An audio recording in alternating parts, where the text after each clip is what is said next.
All right, welcome everyone to our next client panel transformation series. My name is Wim Kirchhoff. I'm the founder of TopLeft and your host today. Today our discussion is with some of our clients around the whole teamwork transformation process. Big welcome again to our facilitator Bjorn, and who will introduce our three panelists shortly and set the stage for this. Just housekeeping is, the only thing is, well, got any questions or comments, pop it in the chat or the Q&A and we'll either see if we can work it in the conversation or get it at the end. So yeah, use the chat or the Q&A, and I think that's it. So hello, Bjorn. Thanks, Wim. Appreciate it. Hopefully we can turn off that music. There we go. Yes. I definitely have audio attention issues, so perfect. Thank you. I'm grateful to be here with you all, the panelists, especially the team at TopLeft. And this is a conversation about MSP stories. Teams Transformer is kind of the alliteration that we're using. I love it. Team Transformers.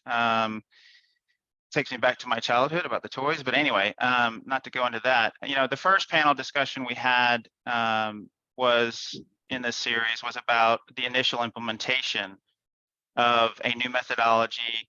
In this case, Kanban, and really, why would you do that, and how did you go through that initial implementation?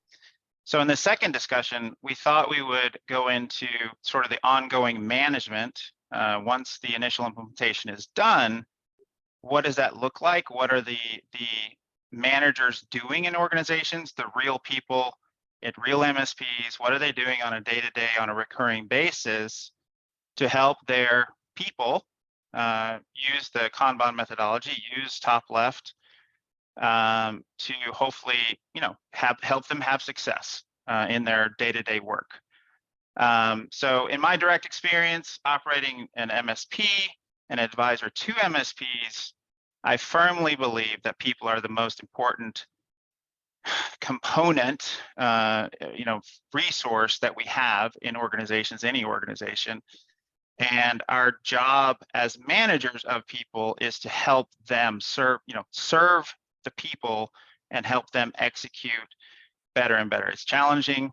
It's a very fast-paced environment. So the real people that are here, the panelists, Judi, Sarah, and Matthew, thank you for being here. We thought we would start with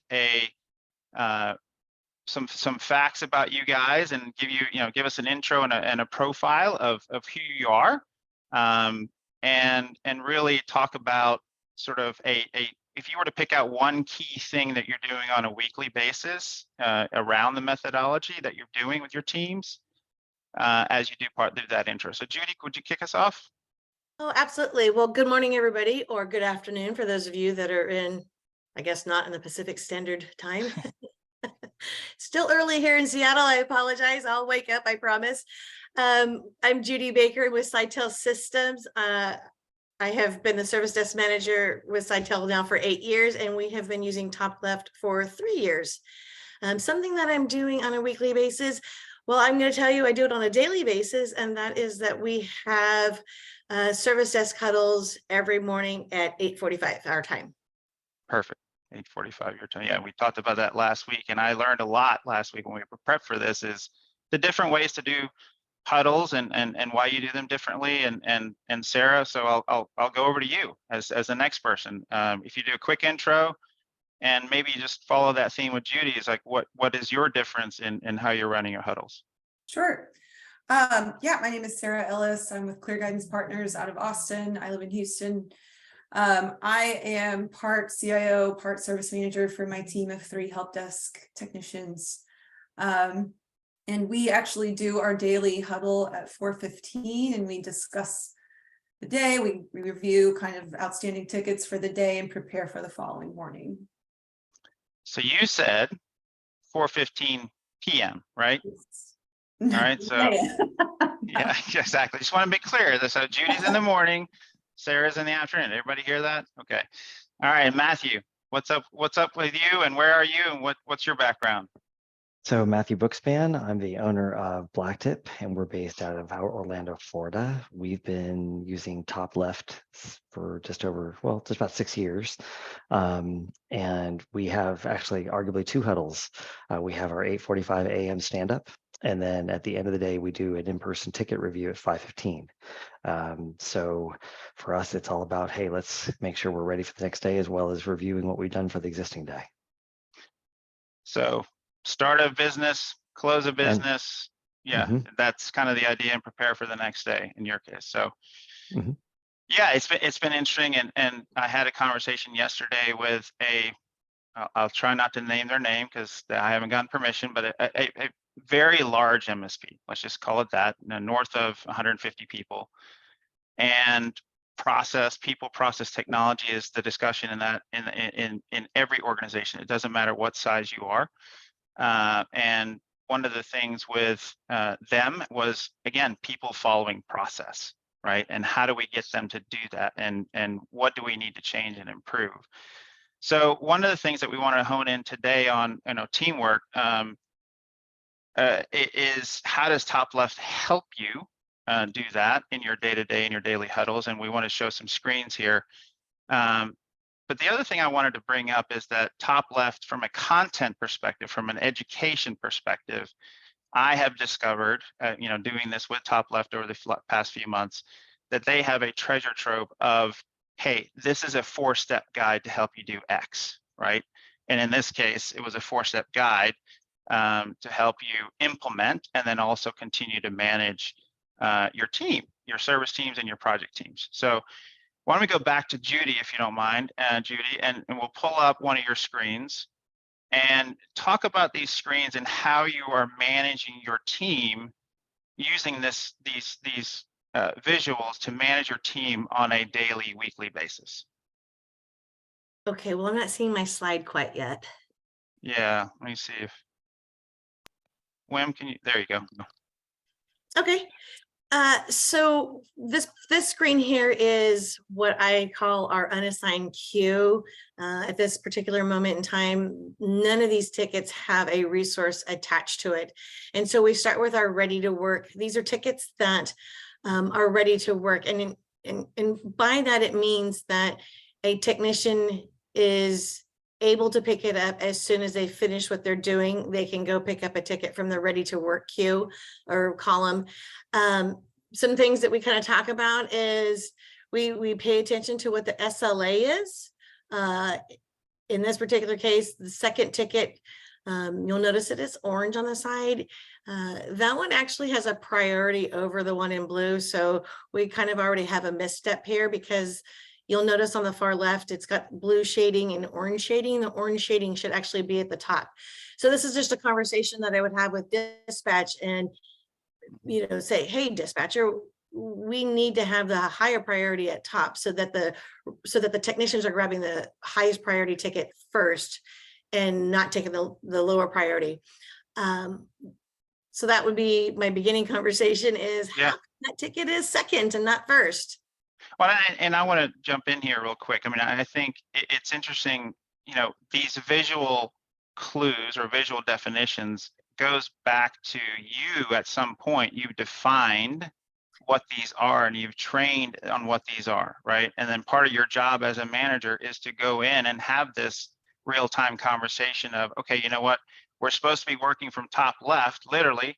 Here's top left of the screen. If I go to this screen and ready to work, I should be grabbing that first ticket, that first card, as I think about it, right? Yes. That's the first card. And the other thing that I think is it makes it so simple if we're going to work that way. But that means everyone has to be adhering to the definitions and the process, right? And you as a manager, that's your job, to point these things out and to help them, help me help you, right? Yes. Quote from a movie.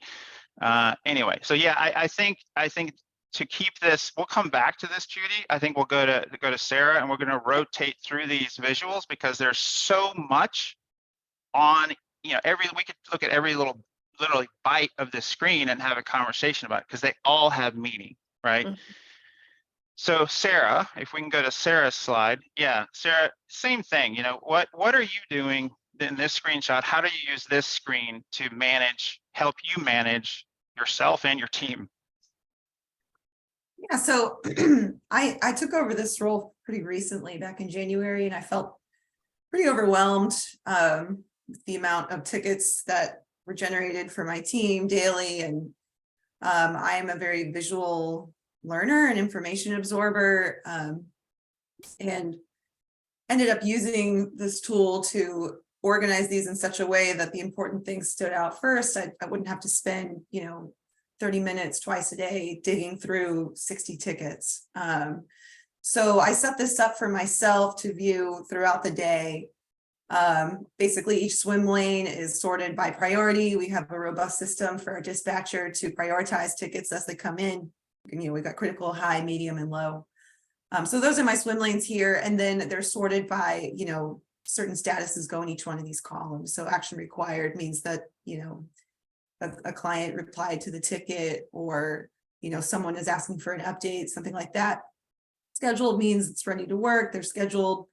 In progress, obviously they're working it, waiting. We're waiting on a vendor, client response, something like that. So, and I also have these sorted, stacked based on, I can actually look at it real quick. So the ranking in each of these columns is by last time entry date. If the last time entry was days ago, that's obviously a problem. How old the ticket is itself and whether the customer responded. So this allows me to every day, throughout the day, kind of get a quick snapshot of what needs attention. And then at my employee one-on-ones every Friday, I actually open this up and review it with them. I filter it by their name. And we go through all of the tickets they still have open and kind of try to understand where balls were dropped, how they can improve the following week. Yeah, so I mean, what I'm seeing here is you have slightly different columns, right? As far as you're from top left over to the right, and the concept is you work visually top left to the right. You also have what I would call different rows, right? And you prioritize that by different priorities, so priority 1 and priority 2. So again, it goes back to you at some point defining what is the top left, what is the most important thing for my team to work on first. And if that first row has no tickets in it, then I go to the next row, right? And I go start at the top left. And it sounds so simple, which is fantastic, but in order to get it to be this simple, you had to do the legwork behind the scenes to define all the different conditions to move the appropriate ticket to the top left, right? So that again, and then constantly iterating and looking at it and managing and communicating. So why don't we go to Matthew next, on Matthew's screenshot. Thank you. I know we're jumping around a little bit. I'm sorry about that. But Matthew, same question. I mean, what are you doing on a daily basis using this visual? Why are you showing us this? So really, this is a little bit different than both Sarah and Judi in that this is our end of day. So this is actually after we've already done our ticket review at the end of the day. So this is a holistic view, our work in progress board. It lets a view, we use the profiles very heavily here to color code the tickets. So reactive tickets are in white, maintenance tickets are in gray, project tickets are in brown, internal tickets are blue, procurement tickets are green. So we use the visuals, right? And then we also use prioritization. So you can see we have orange tickets that are scheduled. Those are in the ready state. If you look at what's been done for the day, we had a critical probably 1 ticket. That's the one with the red bar you all can see. So really what we do is we try to make this extremely visual and follow a very simple process. And most of the time, the way in which we work is that as tickets come in, the team has been trained to be more of a pull model instead of a push model, right? We've actually dispensed with the service manager, and no offense to anyone here, or dispatch. People know that to pull the right thing, and they've been trained accordingly. Start from the top left and move forward from there, right? And based upon the priority that comes in for the ticket, or reassigning the priority based upon the ticket. Yeah, we have a live question, Karen. Thank you for that. And the question is, how many tickets a day does Matthew's team get approximately, right? So what's the influx? 20 to 30. 20 to 30. Okay. 20 to 30. And Yeah. that would be incoming new, and possibly some that were left over from the day before that were ready, that were scheduled for the next day. That doesn't include project tickets or maintenance tickets. Probably an overall is about between 30 and 45 a day if we were to complete process. Yeah, and I think that the empirical number of incoming tickets, we could have a whole conversation about what that number means relative to the number of people that you have on your team.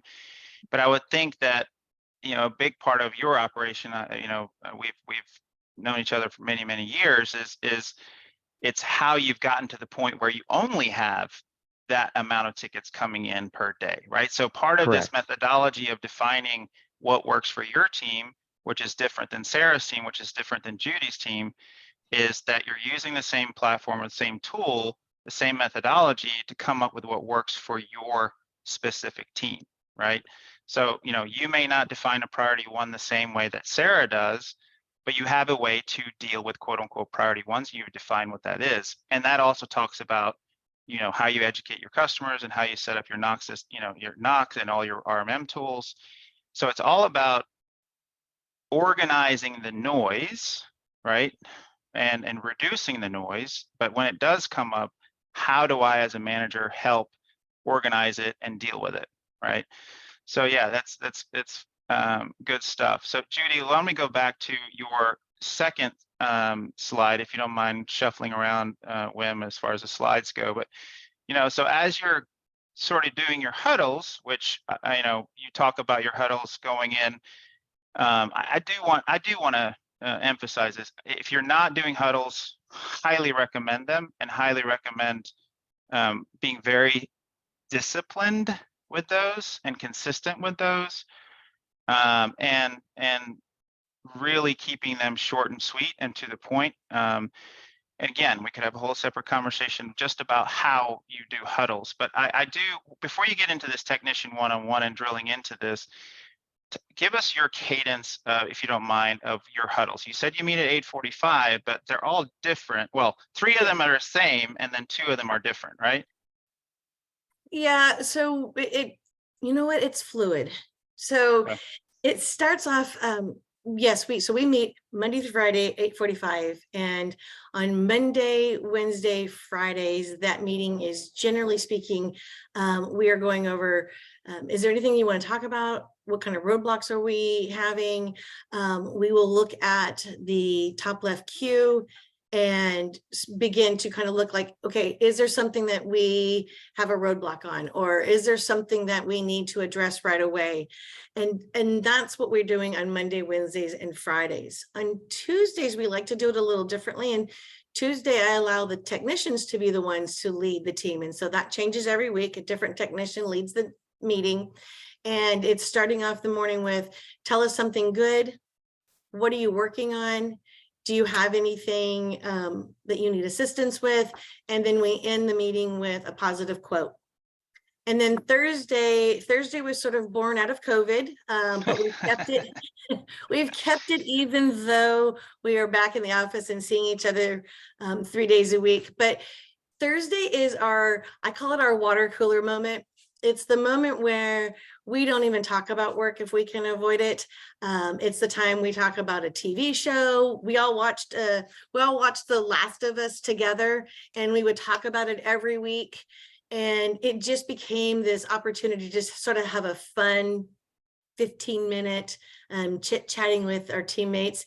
And it's funny how many times I say, don't talk about work, and then they start talking about work. And so but then sometimes on Fridays, we do change it sometimes because we like to start the Friday meeting off with, is there something that you learned this week or last week that you would like to share with the team? And then again, it's going right back to the technicians and having the technicians leading the meeting, and they say, yes, you know what, this is something that I learned or I figured out, and I want to share it with my teammates. Yeah, no, it's fantastic. And again, it's whatever works best for your team. And then also, I think one of the things that I have struggled with in different forms or fashions is consistency, right? Like you said, there is fluidity, but it's this paradox of discipline creates freedom, right? You know, if we create a consistency, discipline can be a quote unquote bad word for some people and triggering word, but I do believe in that paradox of discipline creates freedom. So Sarah, if you wouldn't mind, same question, as far as, yeah, go ahead, Judi. Oh, Go ahead. you know, I'm so sorry. I just kind of wanted to add, if you don't mind me saying this, when we first started doing this, the concept of doing a daily huddle was weird. Yeah. We did it once a week, but to go to doing it daily, and I will tell you, one of the probably the biggest benefits out of us doing it on a daily basis is that in the beginning, in using TopLeft, that was challenging for us. It was a completely different mindset for us. And so when we transitioned to using TopLeft, it's kind of wanting to adapt the great methodologies with it. We had the daily meetings. And so when the technicians were like, well, this doesn't work, or why are we doing it this way, or whatever that might have been, we were able to have a very open, candid conversations. And we found that as we began to continue these conversations, that they got on board, and they are the ones who began to lead the meetings and coming up with ideas of how we were going to set up how we were going to even do anything, how we were going to actually use TopLeft, and they were able to be part of it as well. Yeah, I 100% agree. And one comment on that, I would say from a human behavior, human psychology perspective, I play one on TV. I'm not registered or certified. But I think that even though, especially as an engineer by education, my natural state is to avoid, right? Avoid confrontation, avoid and kind of hide and just work on my thing, right? But these daily huddles brings us together and forces us to do what we actually, as humans, we need connection, right? Yeah.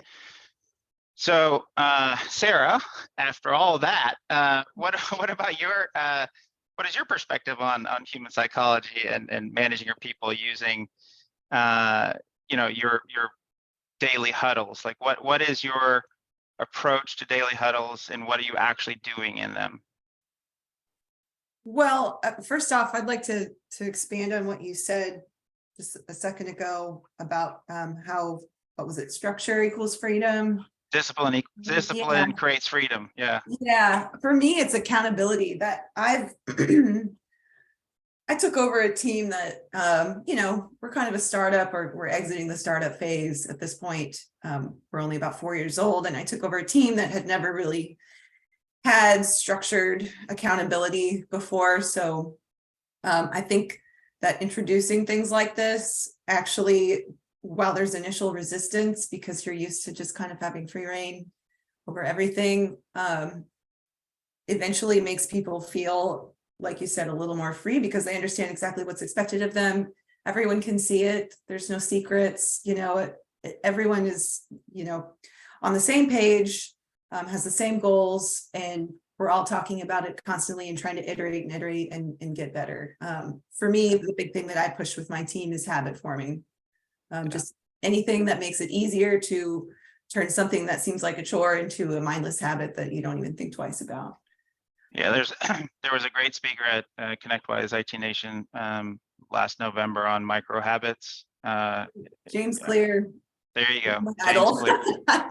There you go. Yeah. So it's if you haven't seen that talk or haven't listened to James Clear, it's fantastic. Including that, there's also the TopLeft. Here's a plug for TopLeft podcasts. There's definitely some stuff that's been talked about recently. And Matthew, I think you were on recently with Wim, and there's again, treasure trove of information at TopLeft, treasure trove TopLeft, again, alliteration, I love it. But someone was asking, Chris, thank you for clarifying your question. Quickly, Judi and Sarah, I'll go in that order. Number of tickets new tickets you get to your service desk on a daily basis, are you tracking that? And if so, how many, roughly? We get about 40 tickets. New tickets that coming into our service desk that the technicians are handling. That does not include something that might go over to the engineering team. Okay. Sarah, same thing? On my team, if it's a quiet day, we might have 25-ish on a bad day and everything's going to hell, then more like 50. Yeah, I hear you. Again, it's all relative to the number of people you have and the number of seats you're managing and endpoints, nodes, whatever. So, and if it's a terrible Thursday, you never know. Well, today, so far, Thursday is not terrible on my end anyway. But yeah, Matthew. So in your daily huddles and your team, as you're looking at this board, how do you actually drill in? What do you talk about? Right. Well, generally, so first of all, we're very disciplined and it's consistent every day. We start at 8:45 and by 9, everyone discusses what tickets that they're working on for the day. It gives the other team members to hop in and say, hey, here might be a tip or a trick to help expedite the completion of said ticket. It's a way to make sure everyone's aligned and they're all aware of what work they do have that day. And that can sometimes even, because we're a little bit different in that we don't have the notion of like help desk or tier 2 or tier 3. We have, everyone does a little bit of everything. And we've intentionally made it that way. So we have some people who may have scheduled, project tickets. They may have scheduled maintenance tickets. They may have scheduled unplanned tickets, as we call them.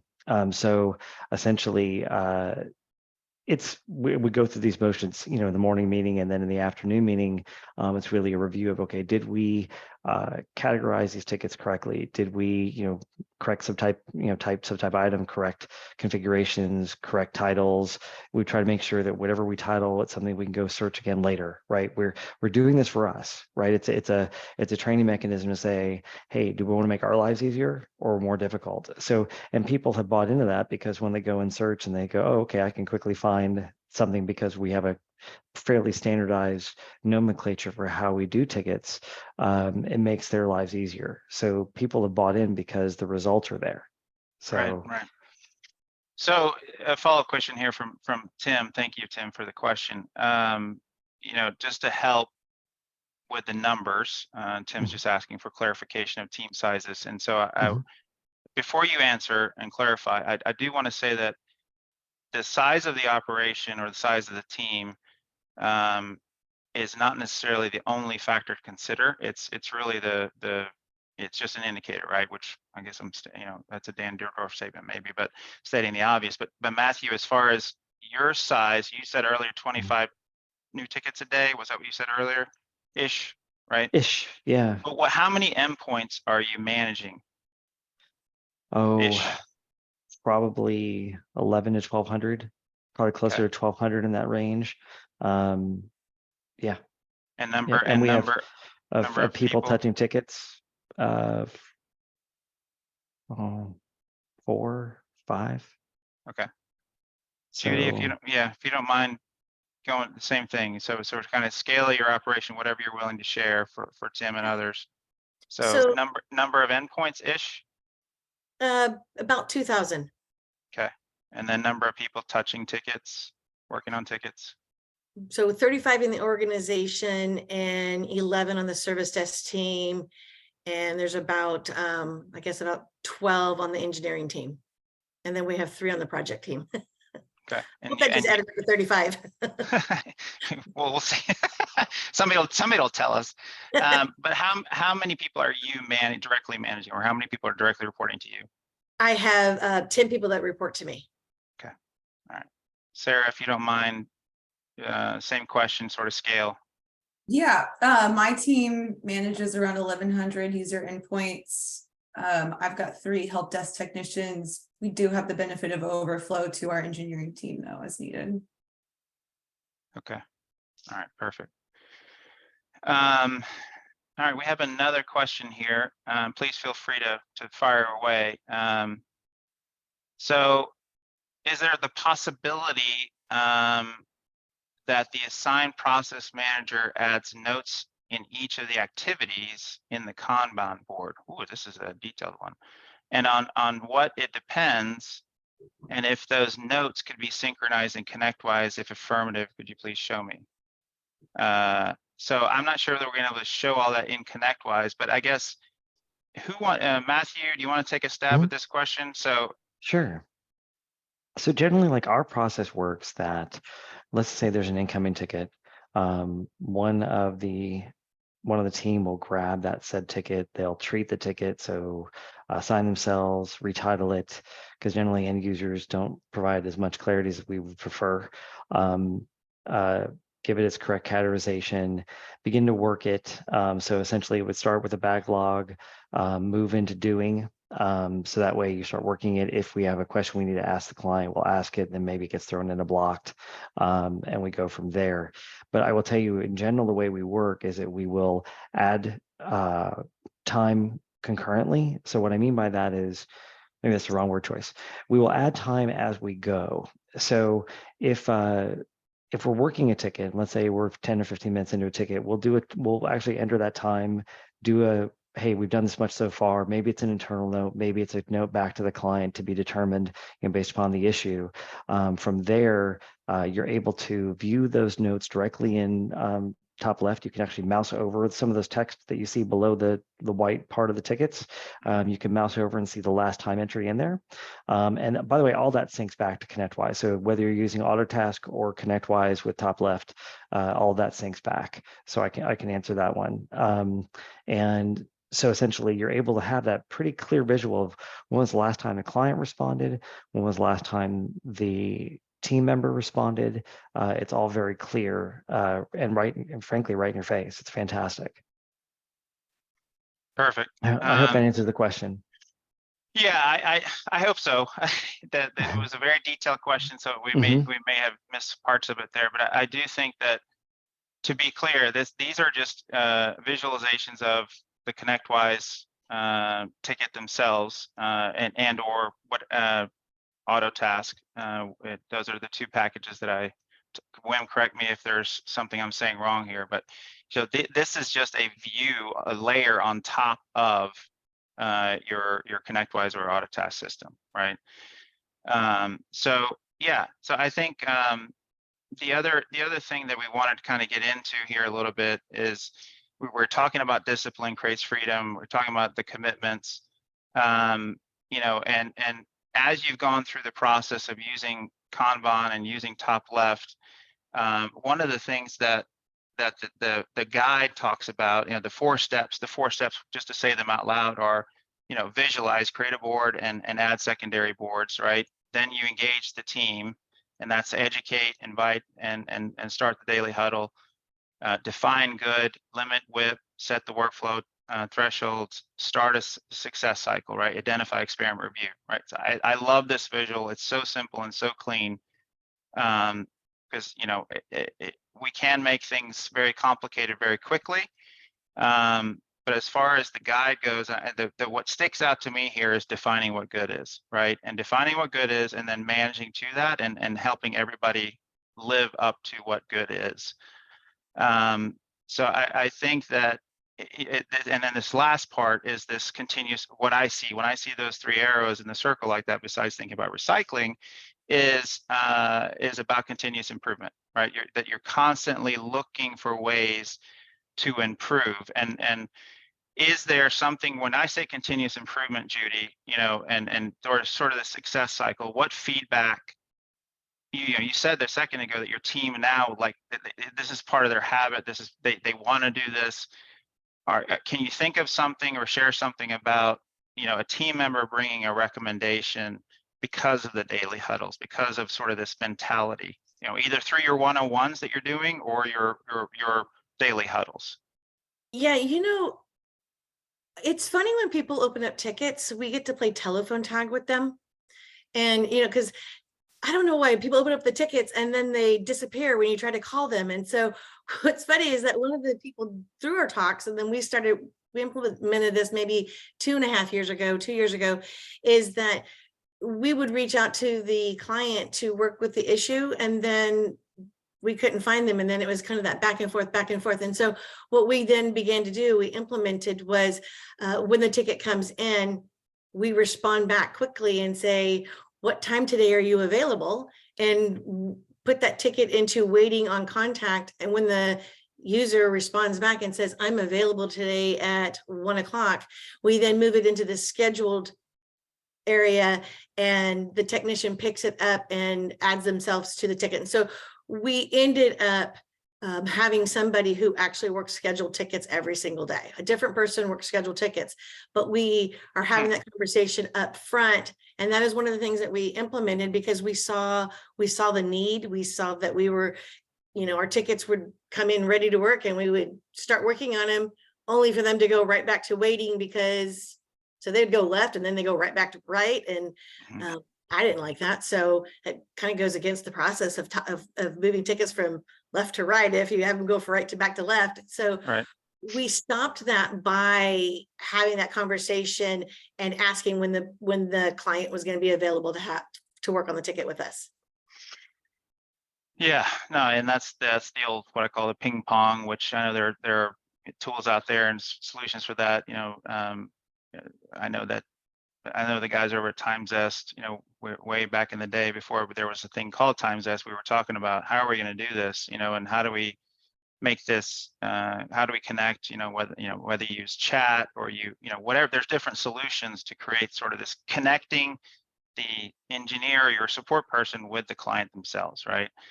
But I do think that this ongoing success cycle, and because you're doing the huddles and the one-on-ones, you're going to hopefully get these ideas. So Sarah, if you don't mind, we have a few minutes left here. As you bring on a new employee, or maybe you haven't done that in a while, but if you were to onboard a new team member today, what would you do to help them sort of understand and get this Kanban way of life, this Kanban methodology? Top left, always working from the top left. What jumps to mind? Well, go read a book on top. go read a book on Kanban. No, I think it has been a while since we've onboarded a new employee. We're lucky we have low turnover, but I think that if I were to do that, tomorrow, instead of just a weekly one-on-one, there would probably be a daily one-on-one every single morning. I think that the Kanban tool would actually be really helpful for that. I mean, even when I first started using ConnectWise, I don't come from IT. Originally, my industry was architecture. I was very overwhelmed by it. It was hard for me to wrap my brain around everything that I was looking at. So I think for someone new to an IT ticketing system, that would be a really great way to kind of introduce them to, here's how we approach tickets. Here's the idea behind tickets, not just, how to use this, vast piece of software that does a million things. We're going to distill that down to the important part of this job, which is getting assigned tickets and working through them in an intelligent way that, satisfies the users and gets them what they need. Yeah, and that's, the step 2 of this document I keep referring to, which I think Wim has sent a link to in the PDF, but that it's engage the team. It's invite the team. But it's in order to do that, I had to have documented the processes. I have had to go through my definitions and have that ready, right? So we're getting a few questions here, which is great. Thank you for all your questions. Let me go back to the one I saw first regarding different skill sets on the teams, right? So if you have a team with varying, the first question is, do all the team members have the same skill? And let's assume that's probably no, right? On your teams, and that's a very rare occurrence. We haven't figured out how to clone our best engineers yet, at least to my knowledge. So the second follow-up question is, well then, in this top left methodology, do all your engineers at least have the skill, Matthew, to pick up that top left ticket, right? That one that has the most appropriate, or has the most criteria to be top left. Do they have all the skills, or do you have different people selecting different tickets? So in general, and I would say this is probably the 85 to 90% case, everyone has the skills to grab whatever ticket comes in, okay? That being said, there are situations, right, where one involves maybe more technical, maybe one is more of a business question as opposed to a technical question, in which case then the tickets get routed to an individual who would best be able to handle it, right? And when I say routed, I mean it's more of someone hops in Teams and says, hey, so-and-so, this ticket came in, you're probably the best one to answer this, please take it and go, right? And or they'll even, the team is, again, because we don't have the notion of a true service manager, someone will go and assign the ticket to the respective person who could take it. And then they will even respond back to the requester and say, hey, we'll follow up with you shortly. Here's expect an answer from so-and-so, within a whatever reasonable period of time. Right. But I would say that really that the 90% cases, maybe 95% cases, that yes, anybody can take an incoming ticket and go. Okay. Perfect, Judi. It's kind of a follow-on to this, right? It's from Christian. Thank you for the question, Christian. How do you balance the workload? I think specifically is to make sure that each team member is, quote unquote, you can look at it positively or negatively. Is everybody pulling their weight, and is somebody doing too much? Right? You got to balance. So how do you balance? Yeah. How do you manage that? Do you use TopLeft for that? Do you have different reporting?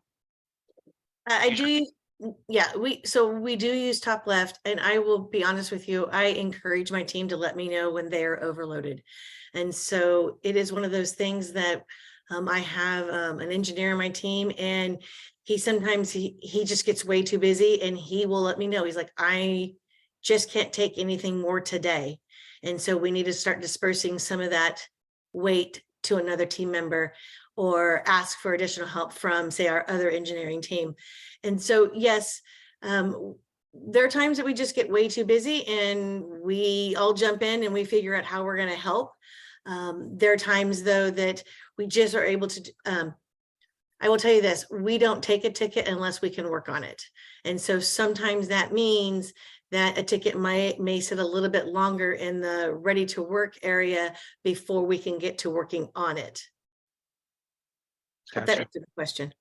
Yeah. No, exactly. I mean, and Sarah, I'll just give you the last question here on this topic, which is, do you have a minimum KPI or minimum tickets per day expectation, and do you have thresholds set for maximum and minimum per person?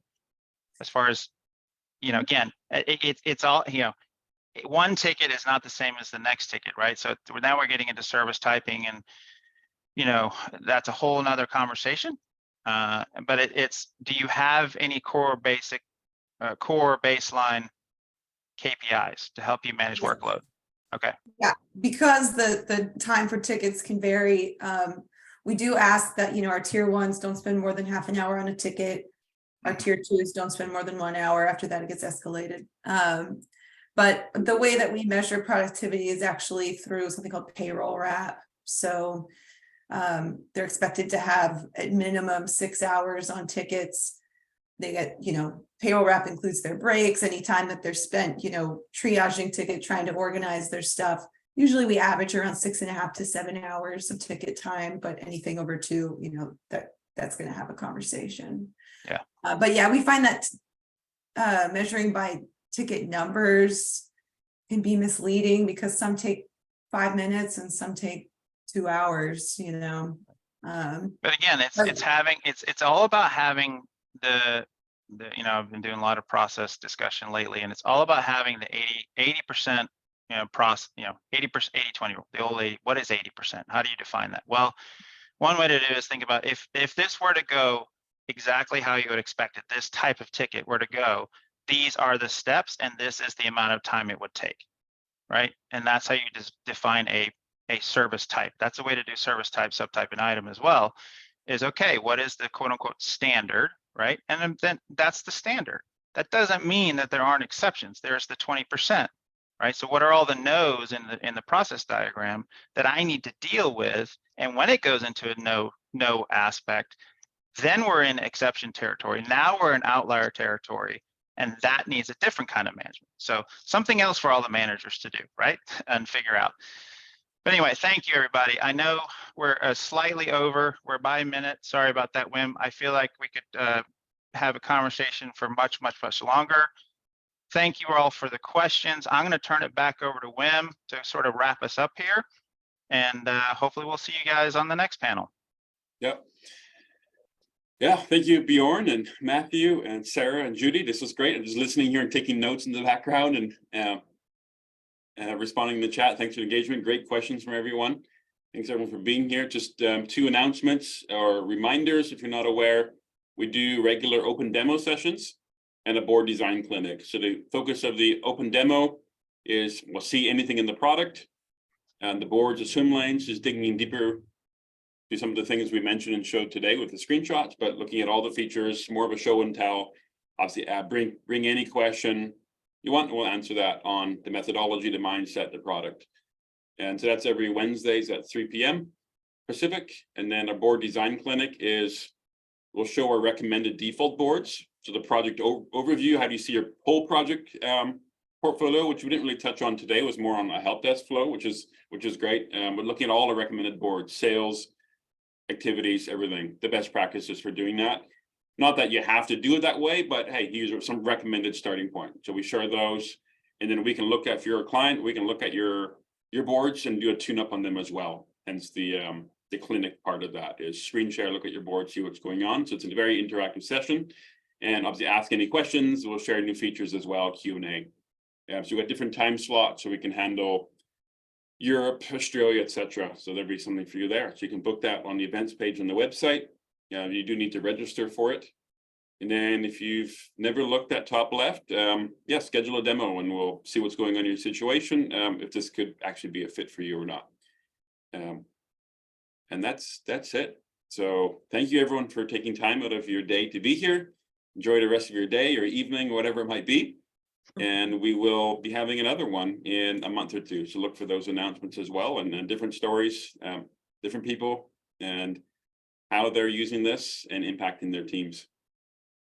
And that is it. So I will wrap it up and stop the recording. See you guys, everybody. Have a great day. Thank you. Have a good day. Thank you. Take care.